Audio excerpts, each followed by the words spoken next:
사실 이게 되게 많은 분들이 공통된 얘기를 하셔서 저도 이게 제 생각인지 돈, 의사들은 밥그릇만 챙겨. 사실 되게 어려운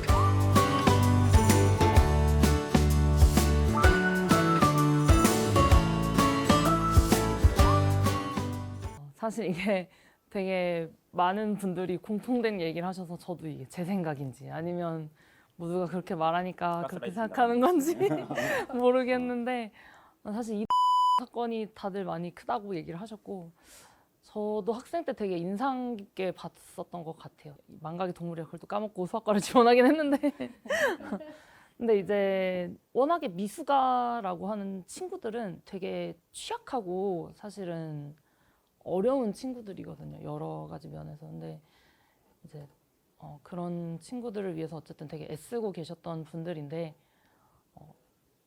이렇게 원래는 모든 수사는 뭐 지식은 짧지만 무죄 추정의 원칙이 있다고 알고 있는데 정확한 아직 증거가 없는 상태에서 구속 수사를 했다는 걸 보고 되게 좀 충격을 받았던 것 같긴 합니다. 저는 말씀을 드리면 소아청소년과 전공의 지원율 급감의 이유는 뭐 여러 가지가 있지만 수가 문제다라고 말씀을 드리고 싶고요. 이게 말 수가라는 단어를 딱 얘기를 하면은 뭐 돈, 그리고 뭐 의사들은 밥그릇만 챙겨 이렇게 생각이 들 텐데 그게 아니라 예를 들어서 한 명만 진료를 봐도 자기가 먹고 살 수 있을 만큼의 월급을 받을 수가 있습니다. 근데 저희는 그 한 명에 대해서 보통 한 10명이나 15명을 봐야지만 그러면 먹고 살 수 있을 만한 급여를 받거든요.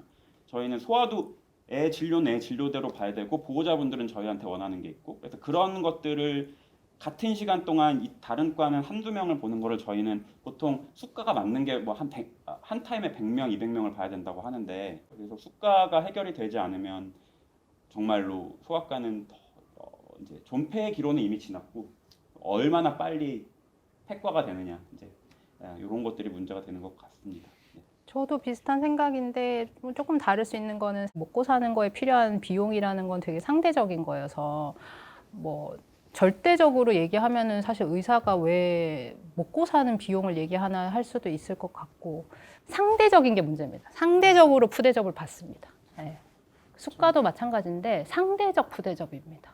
같은 의사기 때문에 과를 선택하고 의료 행위의 종류를 선택하는 게 사실 굉장히 생각보다 다양하게 모두에게 같은 기회가 주어지는데 그게 너무 다른 결과로 이어지는 그 상대적 어떤 것 때문에 그리고 사람은 상대적인 거에 굉장히 취약합니다. 뭐 그거는 제도로도 사실 금방 안 되고 설득으로도 금방 안 되고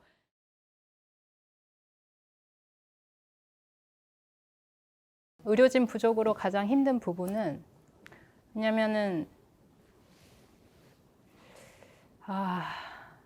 저는 좀 노화를 느끼는 것 같아요. 결국 귀결되는 게 당직의 질이 다른 과랑 좀 많이 달라요. 저희는 시간을 못 버는 과이기 때문에 바로 깨고 그리고 또 다른 환자가 왔을 때 또 바로 가야 되는 과입니다. 그렇기 때문에 지금 전국적으로 아무리 전문의를 수급하려고 해도 전문의 수급이 안 되는 거예요. 미안한데 전공의를 대체할 수 있는 인력은 없어요. 저거는 20대 때나 할 수 있는 거예요. 그런 부분에서 가장 힘든 부분은 내가 늙는구나를 느끼는 것입니다. 저는 의료진 부족으로 가장 힘든 부분은 소아 환자들에 대한 미안함이다. 왜냐하면 저희가 물리적으로 할 수 있는 만큼의 진료 역량이라는 게 있는데 저희도 사람인지라 좀 쉬어야 되거든요. 쉬지 않으면 다시 진료를 볼 수가 없는데 그 쉬는 타임 동안 몰려 들어오는 소아 환자들을 볼 수가 없는 지경에 지금 이르렀고 그게 정말 미안하거든요. 정말 할 수 있으면 하겠는데 해줄 수 있는 부분이 없기 때문에 정말 그거는 좀 힘든 부분인 것 같습니다. 의료진 부족으로 가장 힘든 부분은 불친절이다. 그럴 수 제가, 네. 크다, 엄청. 저는 사실 누구나 안 잘해주고 싶겠어요. 환자랑 보호자분들한테. 근데 이제 저도 피로도가 너무 과중한 상태에서 막 여기서 뛰어다니다가 이제 물리적으로 인력이 안 되니까 최근에는 사실 좀 이렇게 막 쉽지 않다 보니까 이렇게 무뚝뚝하게 대하고 어떨 때는 조금 세게 말할 때도 있고 그러고 나서 나중에 좀 자고 일어나서 피로도가 풀리고 나면 아, 또 내가 왜 그랬을까? 이게 그게 그거 같은 좀 게 큰. 한 방에 그때는 내가 미안한지 몰랐는데 이게 한 끝나고 방에 나면. 불친절했던 게 한 방에 밀려오면 그때부터 이제 막 공황 증세가 나타나죠. 내가 그때 왜 그랬을까 막 이러면서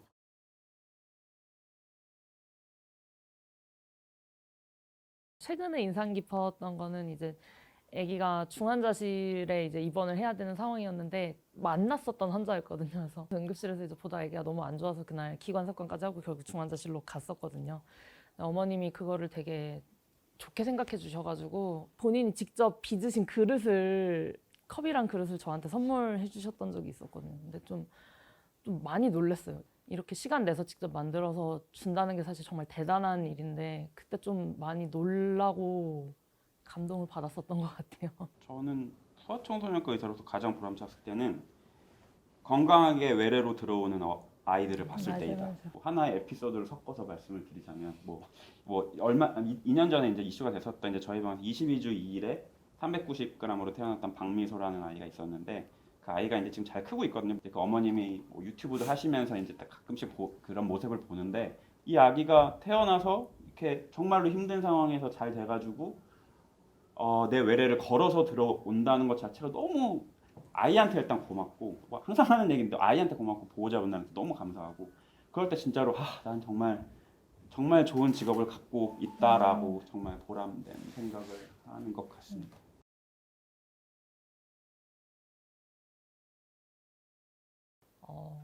이제 가장 1차적으로는 저는 아기를 진료를 받을 수 있는 사람, 인력이 필요하다고 생각을 하고요. 결국은 이제 인력을 확보를 하려면 거기에 걸맞는 지원이 있어야 되거든요. 사실 지금 이런 소아청소년 응급진료에 대한 요구도가 많이 높아지다 보니까 쉽게 말해서 좀 페이가 많이 올랐다고 저도 얘기는 많이 들었거든요. 결국 이렇게 페이가 쉽게 말해서 점점 높아지고 있는데도 일을 안 하는 건 그 돈 아무리 돈 많이 줘도 안 한다 하는 일들이 있잖아요. 근데 지금 소아청소년과 전체 이 진료라고 하는 행위의 업무 강도가 어떤 수준 이상을 넘어선 것 같습니다. 그래서 좀 인력도 많이 필요하고 사실은 꼭 그게 의사가 아니어도 정말 진료 보조에 필요한 인력도 많이 필요하고 결론적으로 뭐 수가도 올라야겠고 그런 것들이 다 정말 많이 필요한데 이제 원론적으로는 사람이 필요한 거지만 그 배경에는 지금 너무 많은 게 사실 필요한 거죠. 근데 이제 감히 이 길까지 와본 자로서 아직 더 갈 길이 많긴 하지만 이렇게 소아과가 하기가 쉬웠던 적은 또 없었습니다. 경쟁이었으니까요.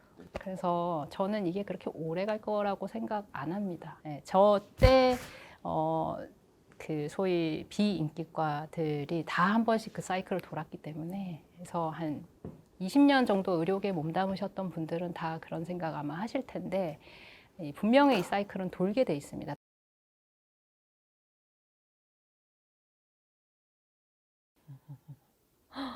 사실 되게 되게 어렵다. 어려운 문제인 것 저는 사실 이제 얼마 안 있으면 졸국하고 진짜 소아청소년과 전문의가 되겠지만 정말 어려운 질문이네요. 근데 중요한 건 저는 항상 전연차와 같은 태도로 이게 어떤 의미냐면 사실 전연차 때는 다 챙겨야 되거든요. 소아청소년과의 가장 큰 특징은 단순히 한 분야만 진료를 보는 게 아니라 좀 전체 부분을 아울러서 봐야 됩니다. 아이들이 발달도 있고 앞으로 어떻게 클 건지 장기들의 기능이 다 온전히 갖추고 클 건지 이런 것까지 다 스크리닝을 하면서 봐야 되기 때문에 더 꼼꼼히 챙겨야 되는 과거든요. 그렇기 때문에 앞으로도 더 환자들을 위해 진심으로 살려면 그 전연차 때 가졌던 마음을 계속 갖고 살아가야 될 것 같습니다. 소아청소년과 의사로 살기 위해서 나는 나 아니면 못한다는 태도로 살아갈 것이다. 나 아니면 안 된다는 태도를 갖지 않으면 결국에는 일에 대해서 보람을 느낄 수 없고 재미를 느낄 수 없기 때문에 이게 이제 비단 환자를 볼 때도 당연히 그렇지만 제가 이 병원의 신생아 중환자실의 스텝으로 있으면서 그래도 그러니까 나중에 혹시나 들어올 수 있는 소아청소년과 전공의들한테 신생아학이라는 거를 가르쳐 줄 수 있는 끈이 제가 될 수 있잖아요. 제가 갖고 있는 노하우나 뭐 그런 것들이 많지는 않지만 결국엔 그런 것들을 물려줄 수 있는 그렇게 그런 태도로 살아갈 거라고 생각이 됩니다. 네. 저는 소아청소년과 의사로 살기 위해 충성? 타인에 대한 충성은 아니고 나라에 대한 충성 당연히 더 아니고 저 개인에 대한 충성인 것 같습니다. 쉽게 말하면 그냥 팔자련히 생각하고 사는 거죠 뭐. 그냥 내 할 일은 이거다라는 신념으로 생각할 것 같습니다.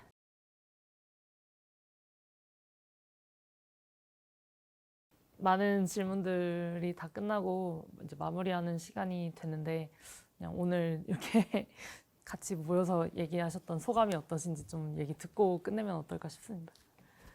저는 그러니까 처음엔 되게 긴장했었는데 이렇게 얘기하다 보니까 하고 싶은 말 많이 했던 것 같고 저희가 하는 진료에 대해서 믿고 따라주시는 뭐 환자분들한테 감사드리고 그다음에 저희와 같이 일하는 모든 동료들, 뭐 전공의 선생님들, 저희 같은 교수진들 모두 감사를 드리고요. 마지막으로 그래 안경을 한번 보세요.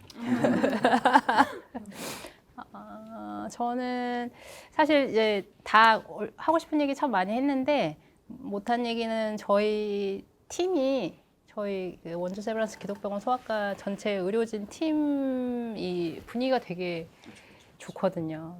다른 과에서 부러워할 정도로 남이 부러워하는 게 중요하냐 하면 중요하죠. 그래서 좋습니다. 그러다 보니 이제 노출되다 보니 학생들도 이제 그때까지는 자꾸 지원한다고 하는 것 같고 그런데 근데 그런 저희가 요즘 너무 바쁘다 보니 서로 모여서 뭐 이렇게 얘기를 한다거나 회식도 언제 마지막 했는지 지금 기억이 안 나는데 회식 스케줄이 안 나와서 근데 이렇게 촬영을 해서 뭔가 기념이 된 것 같습니다. 저는 원래 이런 방송 이런 거랑 정말 인연이 없는 사람인데 어쩌다가 이제 이렇게 귀한 전공의 신세가 돼가지고 유튜브 출연까지 해보게 돼가지고 좀 사실 좀 재밌었고요. 이제 사실 교수님들하고 이렇게 허심탄회하게 얘기 나눠볼 자리가 많진 않은데 이렇게 해볼 수 있어서 너무 좋았고 혹시나 소아과 지원을 망설이는 분들 계시면 너무 망설이지 않았으면 좋겠다. 왜냐하면 사람은 결국은 자기 하고 싶은 일 하면서 살아야 되는 것 같아요. 정말로 중요한 거는 사람을 살리는 거거든요. 그러니까 사람을 살리고 싶고 아이들을 좋아한다. 아이들 안 좋아해도 되죠. 그러니까 안 좋아해도 되지. 나도 원래 처음에 안 좋아했으니까. 근데 지금 좋아하게 됐고 아이들을 좋아하고 그다음에 사람을 살리고 싶다. 그러면은 꼭 오시는 게 좋을 것 같습니다. 부탁드리겠습니다. 네. 좋아요, 댓글, 구독 알람 설정. 감사합니다. 감사합니다.